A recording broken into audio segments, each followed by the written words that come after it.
So once again, welcome guys. This is our first Makerspace event. The BTH's SNHS Events Committee worked really hard to come up with this event, and our first event is based on the myth, do we only use 10% of our brain?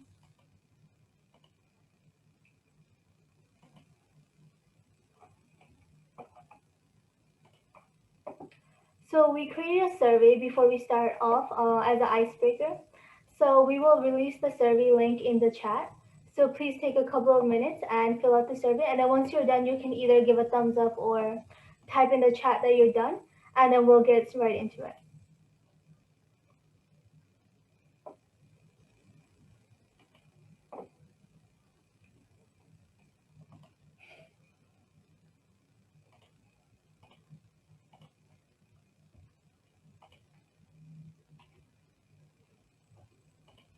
So once you click on the link, you should be seeing something like this. So this is the survey. So just fill it out and then indicate when you're done, and then we'll get into it with the results.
So once again, to those who answered, could y'all just write done in the chat?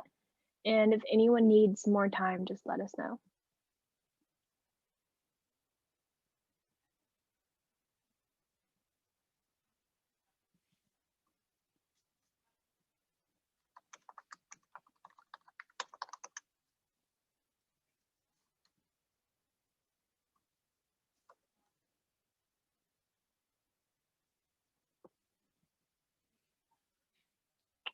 All right. So I think we could go over the results now from what's being screen shared. So if we look at the results right now, we see that we have 18 responses, and most of you guys said that you guys are tired, probably sad, but we just ended from break, right? And then we see that many people believe we use 61%, 33%, 0%, 6% of our brain, and then we have 22%, 6%. So that's really interesting. So as we see, we will get right into the thing. So that was just as an icebreaker. We just wanted to see how you guys think about the myth as of now. So we collected your responses, right? But according to a survey from 2013 online, it has been stated that around 65% of Americans believe that we only use 10% of our brain. And if we apply this percentage to the entire world, that would mean that more than 5 billion people believe this myth out of the current world population, which is 7.8 billion. So way more than half of the entire world believes that we only use 10% of our big brain. So in this presentation, we're going to go over the myth, and we divide it into separate categories. So we're going to talk about how it all started, then we're going to talk about why it's a myth and show why it's wrong. We're going to have some factual evidence to prove why it's a myth and what the actual answer is, how much of our brain do we actually use. And then we're going to have some resources to end it all off.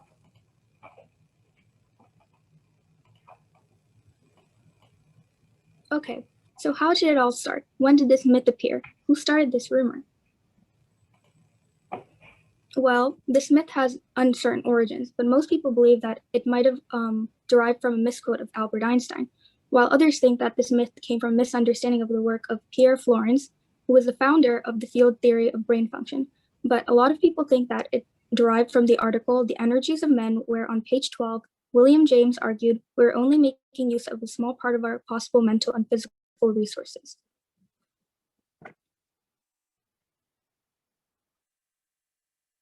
Next slide, please. Okay, so here's a picture of William James and the quote.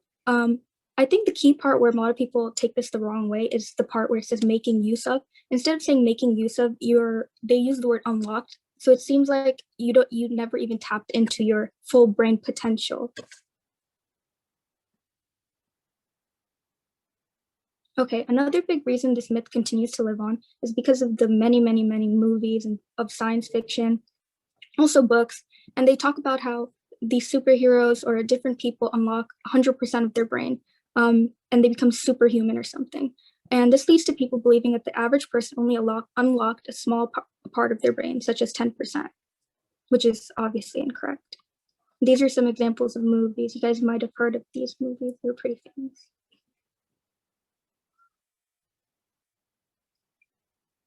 Next slide.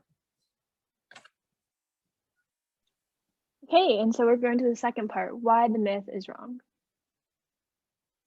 So, okay, so as we just told, the myth is incorrect because in the basic form, the myth claims that years ago, a scientist discovered that we did use 10% of our brain, but another variant is that only 10% of the brain had been mapped, and this in turn became misunderstood as 10% was used. A third variant was described earlier by Craig Carges. And this view is that the brain is somehow divided neatly into two parts, the conscious mind, which only used 10 to 20% at the time. Presumably it was at full capacity. And then the subconscious mind, where the remaining 80 to 90% of the brain is unused. This description betrays a significant misunderstanding of brain function research.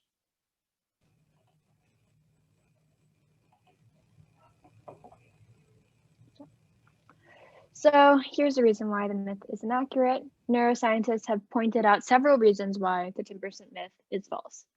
We would not have evolved such large brains if we were only using a tiny portion of them. The brain uses approximately 20% of the body's energy, and it would make little evolutionary sense to have such a large portion of our energy resources utilized by such a tiny amount of the brain. And then furthermore, brain mapping research has yet to find any region of the brain that does not serve a function.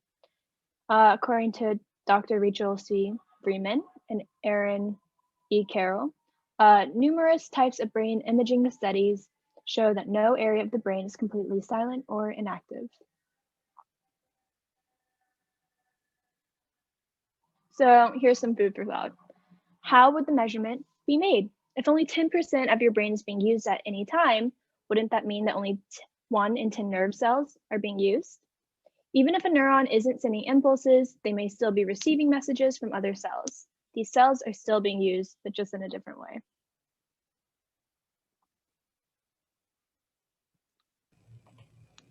Yep, so now we're going to proceed on to the third section, where we're going to give evidence as to why the myth is incorrect. So we have some research on the brain anatomy. So there are 3 major parts of the brain. The first part is the cerebrum, which is split into left and right parts and has 4 lobes. The occipital lobe receives and processes visual information. The parietal lobe has visual identification, experiencing pain/touch in body, which is sensory, hearing, motor, memory. We have the frontal lobe, which is personality, which deals with emotions and movement. And finally, we have the temporal lobe, which deals with the visual memory and recognition. The right, the verbal memory, and the language, which is the left.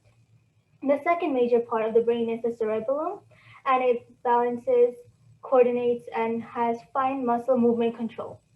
And then the last major part of the brain is the brain stem. And the brain stem has the midbrain, which controls ocular motion, the pons, which control eye/facial movement, hearing, balance, and finally the medulla, which controls breathing, blood pressure, swallowing, and heart function. So we have some evidence based on research technology. It has been said that brain imaging research techniques, such as PET scans, which stands for positron emission tomography, and fMRI, which stands for functional magnetic resonance imaging, clearly show that the vast majority of the brain does not stay inactive. Indeed, although certain minor functions may use only a smart part of the brain at one time, any sufficiently complex set of activities or thought patterns will indeed use many parts of the brain. Just as people don't use all of their muscle groups at one time, they also don't use all of their brain at once. For any given activity, such as eating, watching television, or even reading, you may use a few specific parts of your brain. So over the course of the entire day, however, just about all of the brain is used at one time or another. So the actual answer to the myth is that humans use 100% of their brain, not just 10%. And here we have a video about the myth, and we will continue to play it, and I will talk more about why the myth is incorrect.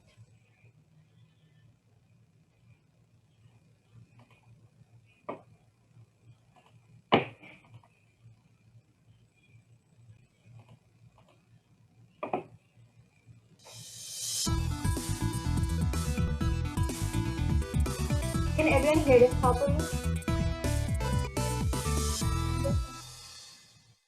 It's a notion that's been propagated by movies, magazines, and motivational speakers, and repeated by well-meaning folks and shysters alike. They tell you that you're only using 10% of your brain. If you're only able to access a fraction of your brain power, just imagine what you could do if you tapped into all that unused potential. Read other people's thoughts, play the stock market, crush cans with your mind, and levitate. Well, not to rain on your brain parade, but that 10% stuff is so far off that it would be laughable if it weren't so widespread, and I kinda can't believe I'm still talking about it. So like many myths, it's hard to pinpoint exactly where it began. There's no definitive source, though some have linked it back to American psychologist William James and even Albert Einstein, who both suggested in so many words that we were only using part of our mental potential. But the fact is, we use pretty much every part of our brains. A lot of it is active most of the time, whether you're reading a book or listening to music or walking around town or even sleeping. How can we be so sure? Well, for one thing, neuroimaging techniques like PET scans and MRIs actually let us see the brain in action. These images show us that nearly every region of the brain lights up during even simple tasks like walking and talking. While we don't use all of our brain at once, just like we don't engage every single muscle at the same time, those scans prove that over the course of any given day, you use just about all of your brain. It also stands to reason that if 90% of your brain was useless, you could remove large portions of it, as you might an appendix or tonsil, and carry on as usual. Brain damage and disease wouldn't be as much of a concern if only 10% of the organ was actually functional. But in reality, there isn't a single area of the brain that can be damaged or diseased without resulting in some kind of physical or mental consequence, small or big. You may have heard of the case of Phineas Gage, the 19th century railroad worker who wound up with a spike through his head because of an accident. It didn't actually stay in his head, it went all the way through and then kept going for quite a while. It didn't kill him, somewhat surprisingly, and he still had his memories and his skills, but many of his friends reported that he had changed personalities. Now, we don't actually know a ton about Gage, because a lot of people used him to try and prove a lot of different points over the years, but there's little doubt that you can have a rod go through your brain and not have some things messed with. Then there's Clive Waring, the British pianist who contracted a viral infection that destroyed his hippocampus, the part of the brain that controls the storage of memories. As a result, he's no longer able to recognize anyone but his wife, and he can't retain a memory for more than 30 seconds at a time. Every part of your brain has a function, and you need it in order to keep being you. And finally, we know that our brains are working all the time because we have to constantly feed them. literally. The average human brain accounts for about 3% of a person's body weight, but it demands at least 20% of the body's energy to keep all those neurons firing. We're talking hundreds of food calories every day just so your brain can remind your heart to beat or help you solve for X or remember where you left your phone. Our constant need for food, especially foods rich in fats and sugars, has a lot to do with our brains, and it wouldn't make much evolutionary sense for us to expend so much energy feeding a useless wet lump. So in the end, while telekinesis would be pretty awesome, our brains are already capable of truly incredible things. In fact, if anything, we only understand a fraction of what's really going on up there. So instead of insulting its function, be thankful for all that your brain does, which is more than you know. Thanks for watching this SciShow Dose. If you'd like to help us keep informing people of when they're wrong, you can go to subbable.com/scishow and become a contributing member. And if you want to just keep getting smarter with us, please go to youtube.com/scishow and subscribe and rate 5 stars.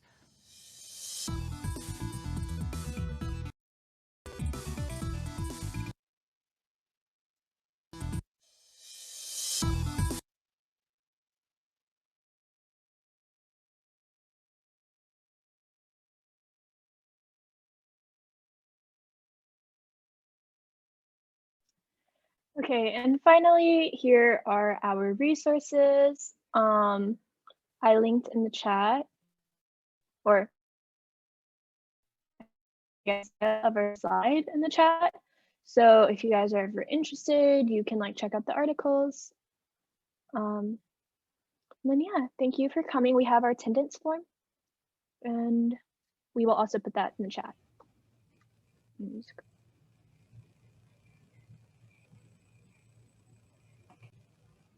Yep, that's all we have for our presentation.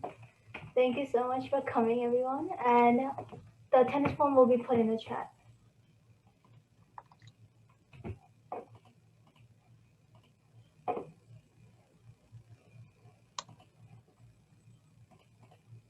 Is that the wrong one?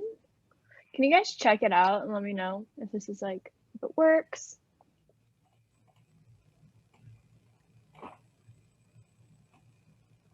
No, I think it should be this one. Does it work? I think they're the same one, just yeah, different. shortened versions. Cool. Thank you. So once you guys fill out the form, you guys are free to leave. You'll be getting 15 points for this event. Thank you so much for attending our first Makerspace event, and we look forward to having you all attend the future ones as well. Yes, thank you. We'll see you guys at the general meeting in 20-ish minutes. Yeah.